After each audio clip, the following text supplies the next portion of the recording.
Capture your iPhone's on-screen magic, complete with every spoken word or game sound, right from your device.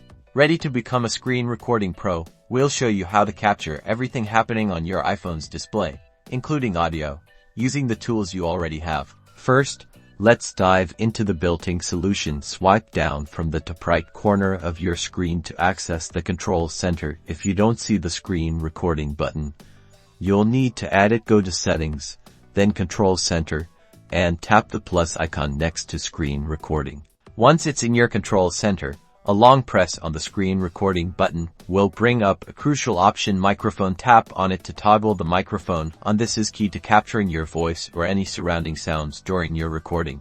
With the microphone active, tap Start Recording. You'll see a 3-second countdown now. Whatever you do on your screen, from navigating apps to playing games, will be captured with all the audio. To stop your recording, simply tap the red status bar at the top of your screen, or repeat the long press in Control Center and hit Stop. Your amazing recordings are automatically saved to your Photos app. You can then easily share them, edit them, or keep them as your personal visual diary. So go ahead, experiment, create those helpful tutorials, share your epic gaming moments, or simply document an app's functionality. Your iPhone is ready to record.